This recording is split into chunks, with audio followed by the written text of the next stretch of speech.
See, that sounds good. That feels good. That feels good. You feel good? Yeah.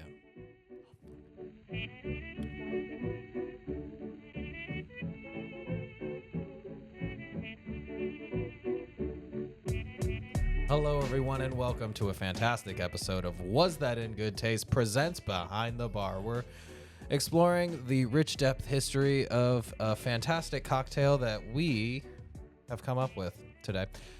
And we're going to tell you all about it. But before we get into it, remember to like, comment, and subscribe. I'm going to be one of your hosts today. And my name's going to be Chandler Phillips. Is with me, as always, is the other one of your hosts.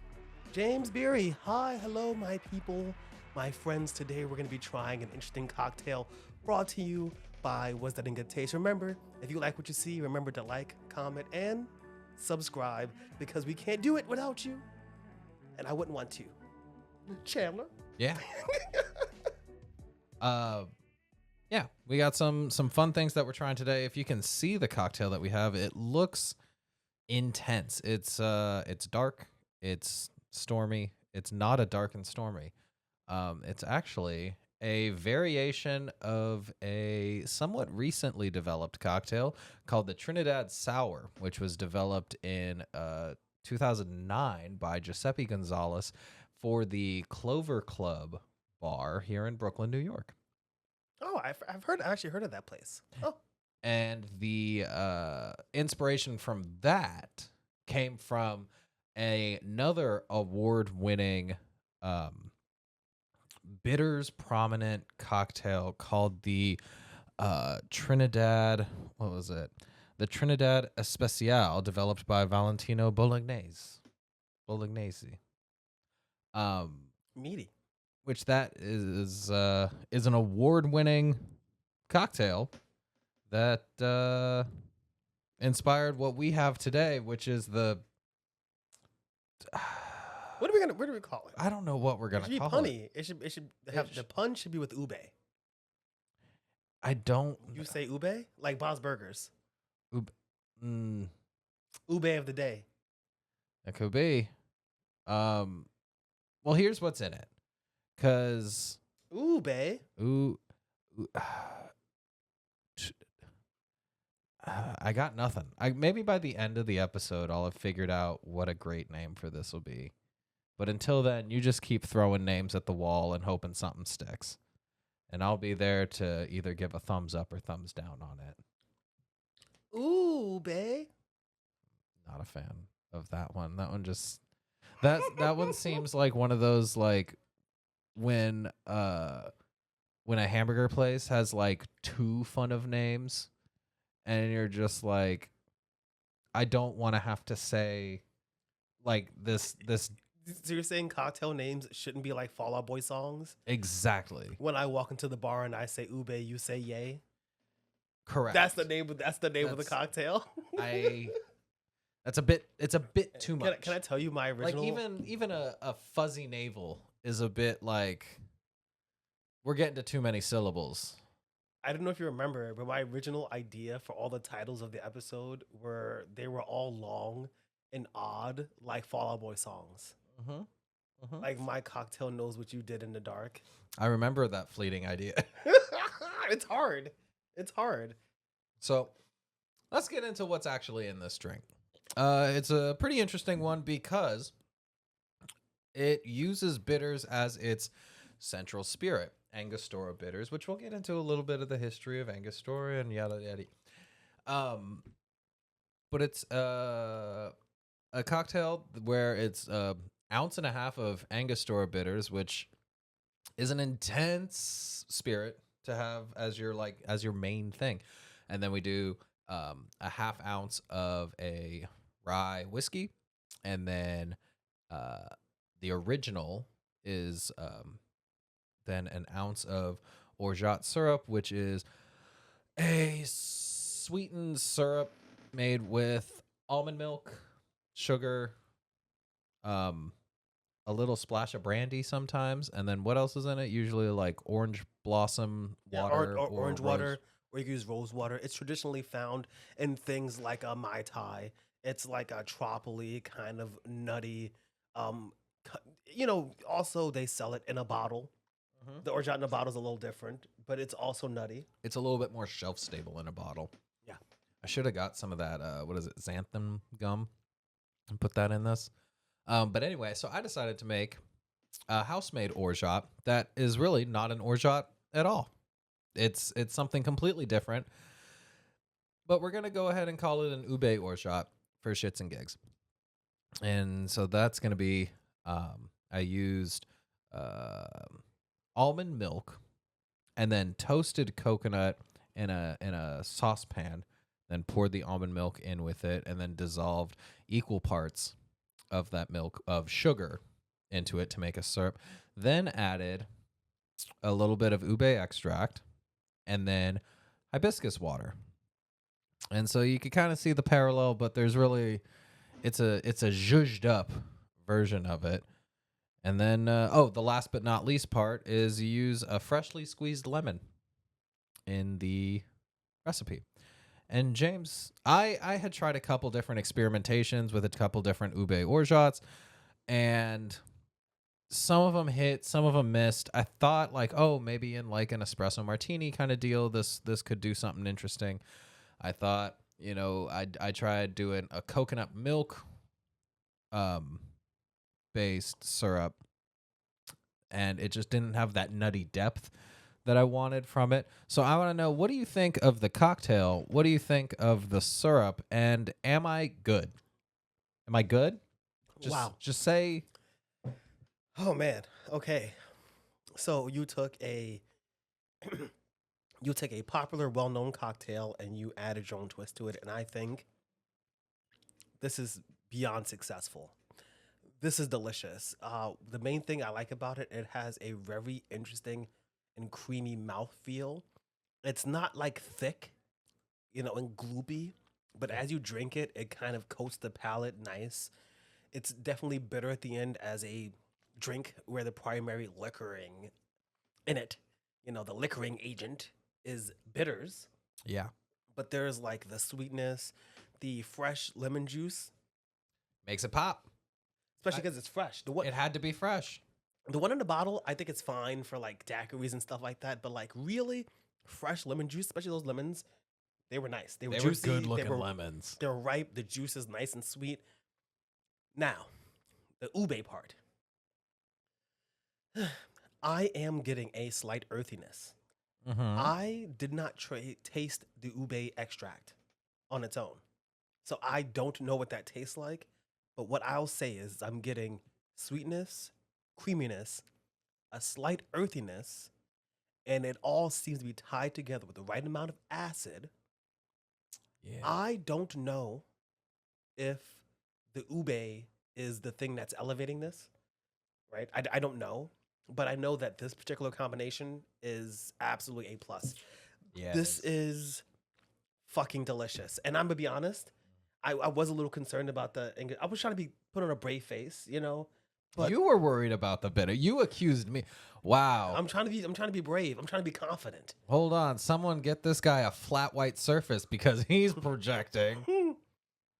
Wow, this is I'm very surprised. This is delicious. I will say though, the toasted coconut makes nothing here. I'm not really getting. I think There's not a backbone of toasted coconut, but I didn't want you to taste the toasted coconut. I just didn't want the ube orgeat to fall or to taste too neutral. Like it just needed some little bit of depth. I think to it. freshly toasted coconut twirls, like one floating on top, would be really nice. I think there's something to be said. Twirl. Yeah. Like you take the flesh and then you kind of. Yeah. So it's like a spiral. Whoa. And then that way it can kind of float half in and half out the water.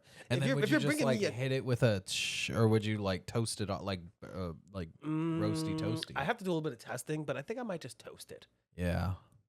Huh? Because really, I think we're just trying to get the smell. Mm-hmm. You know what I mean? Because I think the thing that this is lacking, and this is important when it comes to like those cocktails that win these awards, right?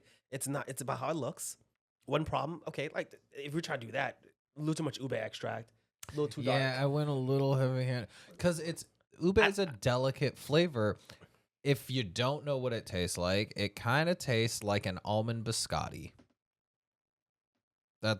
It's a purple sweet potato from the Vietnam, Philippines area, like a Southeast Asian of origin, and it has like a very delicate vanilla almond.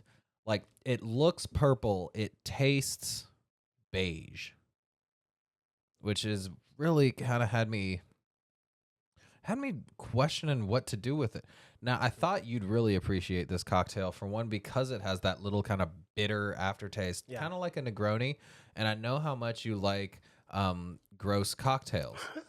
And so I thought, oh, well, if it's a little gross at the end, James will love it. Yeah, it's funny though because I think the thing that this is missing is on the nose. I think having something that's sweet because we didn't garnish it.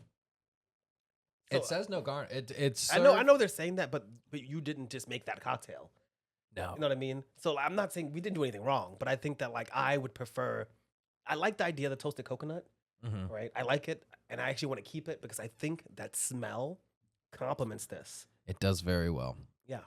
I am curious though because we've tried Amaros that have similar flavor profiles as Angostura bitters, but I'm curious if like the cinnamon spice intensity of bitters is kind of what's leading the charge here. Absolutely. Even though I think as you drink it, you're not getting punched. If you took a bottle of Angostura bitters and dashed it into your mouth, if you're not me, you might get like that drying of the palate.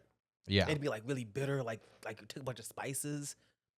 I think that the other kind, like a Nonino or Aperol or Campari, they're all either too sweet, or in the case of Amaro Nonino, which I think would be good in something like this. I think its flavor is slightly more delicate, Mm. right? And I think that in this particular cocktail, there's Kinda actually a wanna lot get of hit in sweet. the face. This would be not. It would be too sweet. Oh, really? It'd be too sweet? But think about this. Think about what's in it and how it's actually pretty sweet. I'm not saying it's the most saccharine thing ever, It is on the sweet. but this But I is think sweet. it needs it definitely on the front end. It's very like almost tropical, kind of like juicy. Yes. And now I need you to imagine that you substituted the bitter, the body, right? The part of it that's like kind of holding it together with something that's the same with like water in it. You know what I mean? It's just a slightly more diluted. And I think also that I'm going to talk about it real quick, but the Angostura bitters, I mean, nothing else tastes like them. That's true. Right. It's a very proprietary thing. Yeah, Do you know anything just off the top of your head about the king, the queen, Angostura made bitters? a long time ago, made by a family. The seal of the king or whatever, that apparently is not really that important or that real a thing. That's a thing that they put on lots of stuff. But I think that this is something that was done a really long time ago Yeah. and is respected. So I don't know. That's all I know. It's just been around. It's kind of like either chartreuse or Pernod or Ricard. It's just one of those like it's become its own like when you get Angostura bitters, other places may make Angostura style bitters, but Angostura bitters are primarily they're this brand and they're primarily made by the House of Angostura located in Trinidad and Tobago. How long have they been doing this? They've been around for a while. Wow. The product, let's see. I'm looking at the notes as if I hadn't just read them all the way through. Began to sell in 1824. They go back at least a couple years. Like they've been around. Initially they were part of or they were in Venezuela. Oh. That was the like original thing, and they're made with like a variety of spices and herbs. Genetian is the clear liqueur that's used for the extraction, and that's made from the roots of the Genetian plant. Kind of interesting to loop it back around because ube is also a root plant. You know, it's rudimentary. It's at the base of so many things. And that's kind of I wanted to use this episode to kind of start a theme of some of our cocktails that we really enjoy because I think tubers as the food group, tubers, root vegetables, Potatoes, yams, yams, uh, sweet potatoes, what is it? Yucca. yucca. Yeah, yeah, yeah. What's the other one? Cassava, right? Yeah. Cassava. That was what I was trying to come up with. They're super interesting, and they're like I feel they're an underutilized part but an ever present In American, because if you go outside, cuisine and cocktail culture at least. yeah. If you go outside of American cocktail culture, other places do use these things to make some sort of distilled and or fermented spirits. Mm-hmm. And I'm rooting for them. I just want them to get all the recognition that they deserve. And so I kind of want to, at least what's going to be guiding my cocktail studies moving forward is going to be kind of exploring what tubers have to offer and other root vegetables. Because we did just do the one that was ginger, carrot, and turmeric with tequila. Oh, yes. Yeah. Other root vegetables. Now we got ube, another root vegetable. And you know what I think is going to be more popular than pumpkin spice this year? Sweet potato spice. Okay, so now when it comes around time for the tasties, I think one of the categories is going to have to be like grain versus tuber. Because we also, like, corn vodka has a stranglehold on American vodka consumption right now. And across the world, sorghum. I hardly knew him. Because of, oh my God, how did I forget the name of it? The what? The Chinese liquor. Oh, the soy taste. Bijou? Which, funnily, lots of people keep making videos about. Somebody else made a video about it. Wow, And, are we ahead of the curve here? Are we like trendsetters, jet setters? but also, we liked it. It was interesting. It was weird, but we liked it. Nobody else seems to like it. Well, that's And just that because. makes me think they're not interesting. I like you guys, especially one of you guys, a lot. But if you don't fuck with I think it's because it's foreign. sorghum, then you can kick rocks. It's an acquired taste, but I think the flavor that was weird about sorghum, about the bijou for me, bijou, wasn't necessarily the sorghum. It was the koji, because that's that really kind of sharp, tangy flavor that you get across like soju and other Japanese style whiskeys. But that's not what we're tasting right now. We digress. We go that way, but now we're back on track. When they go high, we go low, right? Angostura is also like well known and traditionally used in like really popular cocktails like old fashioned. That's how you know. It's always been there. Because old fashioned is literally like one of the oldest types of cocktails. Yeah. So take that, Angostura Bitters haters. I feel like also a lot on this in our adventures of cocktailing. We've tried to kind of search out things that are alternatives to Angostura Bitters. We'll use different kind of vermouths, or we'll find Amaros, or we'll just find fun and interesting bitters that are not Angostura. But this is a good drink, and I really enjoy it. And I'm kind of surprised that they don't just sell big ass bottles of like a $7.50 of bitters. It's pretty expensive. I know. What's the that's deal with that? That's why I said to you before earlier, I think that I would like charge like $26 for this. Why? Because it uses up a lot of your fucking It bitters. uses up depending on what size, up to a third of your bottle of bitters. And that's a lot of fun. And bitters too, they're not like just some walk in the park. Like they're not just a fortified kind of thing. They're like a 45% Yep. alcohol content kind of deal. That's higher than most vodkas. That's on par with most gins and whiskeys. That's a little under like some of the more overproof stuff that we get into.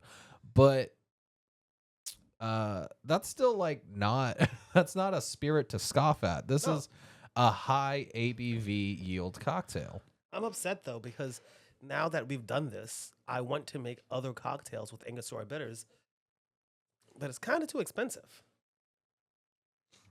Now that we've done this, I want to make more cocktails that utilize ube orgeat. Because you know what else I think was interesting about it that we didn't really get to taste in this because the bitters is just so like ba-pow in your face. But I did put some hibiscus flower water in this. And though it's not prominent, it is there. And she deserves the opportunity to shine. So what do you think? I'm going to do 2 questions. One, 2 answers. what do you think would be another cocktail that would be fun to center around Angostura bitters? And then what would be another cocktail that would both visually and flavor-wise kind of just use this ube orgeat to its full? Obviously, a ube mai tai. I thought about that immediately. I thought, I love mai tais, and I think that when we didn't do it again because we didn't do it in video, I like to put a little grenadine in it. It makes it pink. It's like fun, It is right? But I think putting a little bit of this, like using the ube orgeat with a little less of the ube extract, I think will be amazing. So if I just like add a lot more sugar and almond stuff to it and just reduce that. I mean, a fuck I'm ton. gonna be honest. It's almost completely perfect to begin with. It just needs. I swear this probably, like I'm thinking about coconut and stuff, would probably taste better if you had put. Oh, I forgot because I have a little almond extract. The almond extract, yeah, because I you were think gonna do the almond that the extract. nuttiness Yeah. actually will kind of like a drill. It'll like be like this nice warm nutty kind of thing to kind of just complement everything that's going on inside of there. Yeah. But as for like a cocktail where I think I would substitute it, there's a lot of things I'd like to try. For example, I would love to try an Oops All Angostura Old Fashioned. I feel like that's fun. Tell me that's not a fun idea, Okay. right? Obviously, I would work it out a little You bit. could call it like a Freaky Friday, where Yeah. it's like you use a couple splashes of like a really high proof bourbon, like maybe one that we just recently reviewed by Brooklyn 77. You know, where you use that because it's a nice, expensive, and exclusive bottle that like you'd only want to use a couple dashes at a time, and it's a really high proof thing. So you would use that as your Oh yeah, I mean, as your like dashes, in reality, and it'd then be you like use your Angostura bitters as your spirit, and then you could use like I don't know something like an amber medium flavor maple syrup to go along as the sweetener for that. And maybe go just a tiny bit heavier on that in order to cut the like intense flavor of the Angus. Okay, yeah. splash of lemon juice and garnish with a lemon wedge instead. Okay, now you just fucking lost me. It's because the lemon, I think. I don't know if I can wrap my mind around that one, man. You know what? If you want to know, if you want to Um, try it, also I'm thinking about Angostura daiquiri, Yeah. right? You know what? Fuck it. I'm kind of here to try it. Angostura daiquiri. Wow. Simple. And then again, the proportions, it don't gotta be complete. You know what I'm saying? You could just throw half an ounce in there. It doesn't have to be the whole thing. It can just Be a little. just be a little part of it that's just sort of part of this bigger plan. Wow, that'd be fantastic. I can't tell if you're doing a few here. Okay. I don't know who Wait, I'm going like to. I'm not sure. Wow, I'm I just stuck in the might- White Lotus. My mind is blown. Wow, that's just fantastic. Fantastic. I'd love to try something like an Angostura type of. You know what I was just looking at was the Singapore slang. Singapore slang. That's got so many things in it. That is literally the cocktail bane. That's like if you go. That's like everybody knows you go to Singapore. People ask for a sing. It's like the most annoying thing in the entire planet. Oh yeah, it's like 12 different things, but it's only a couple different alcohols.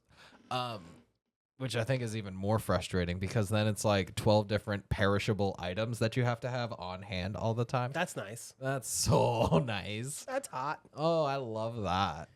But I think like an Angostura. Oh, even just like I don't know if I've had this before, but like you know how much I love my slightly fruited seltzers, Of course, of course. and if you were to just do like a couple shot of Angosturas Oh yeah.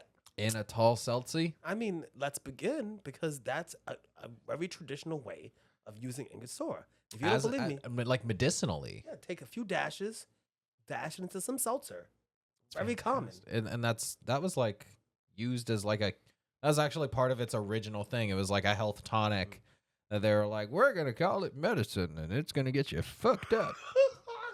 Medicine either gets you fucked up or high. I'm just saying, medicine today is not doing it right. It's some of it's doing it a little too well. So yeah, that's for that reason it won a medal in the 1873 Vienna World's Fair.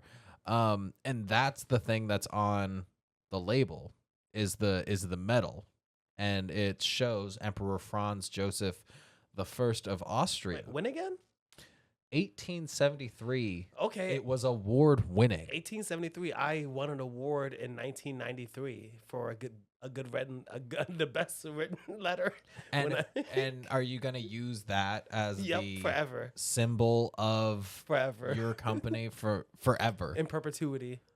Oh, this is a fun fact. The exact formula is so closely guarded that only one person knows the whole recipe, and the rest is just kind of like some people know bits and pieces of it until eventually the person who knows it is like, my time has come. It's honestly a lie, right? It's time to pass on the familial curse. What if they fall down the stairs? What if they get? That's obviously a lie. Then okay, so what has to happen? Wait, does the one per each factory? What happens is the one person who knows it dies and then gets reincarnated in the cycle into the next person. And then it's up to the people who know the partial pieces to then convene in a sort of like a council. Wait, how does manufacturing work? It's like just there's like one plant with a bunch of workers and then a packaging, but really it's one guy who's just like stirring it. And he's just going at it the whole time. That's why it's $18 for a small bottle. And he's just taking like handfuls of stuff, and there's like no measuring devices. And he's just tossing shit in.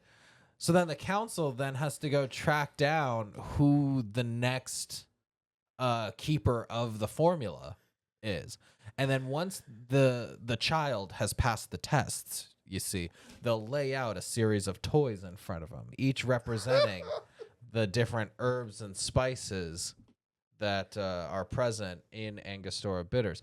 Then, and only then, once they have found the child, then each person of the council will go in and teach them their portion of the recipe. And then it's up to the child. I don't understand, Chandler. I believe that he's the chosen one. He can't be the chosen one. He didn't go for the Genetian first. He picked an orange. I think it's time for us to do orange bitters. We'll do orange bitters when this goddamn empire falls.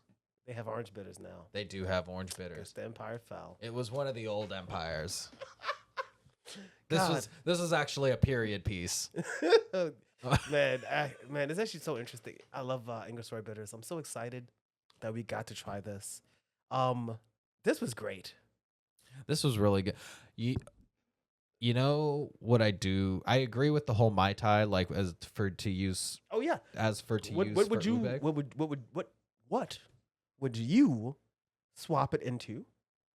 I'm about to blow your fucking mind right now. French 75. Doesn't call for any orgeat, but you use it in place. Isn't there like a simple syrup in a French 75? And then you get like a fun kind of layering of the super lemony intense, and then like a little bit of bubbles and effervescence, and then like that fun almond nutty vanilla that just kind of peeks through, and it tastes like a lemon bar dipped in prosecco. Do you know specifically where ube is from? I mean, it's kind of I, all right. If we're on Who Wants to Be a Millionaire, I would say the Philippines. Do you know? Am I wrong? You know, Do you know enough to tell me I'm wrong? I don't. I just want to name it something, but then I realized that I'm not actually sure where ube comes from. I think I've always seen it advertised as being Asian. It is Southeast Asian, and it has been cultivated for distribution in the Philippines for centuries. However, its regional, like where it can be found, like growing naturally, extends to other countries in Southeast Asia.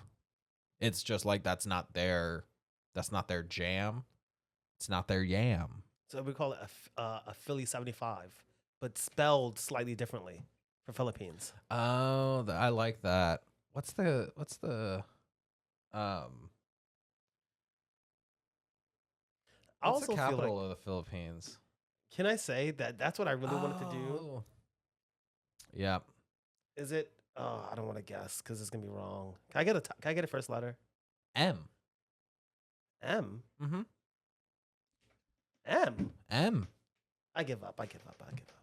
I would call it the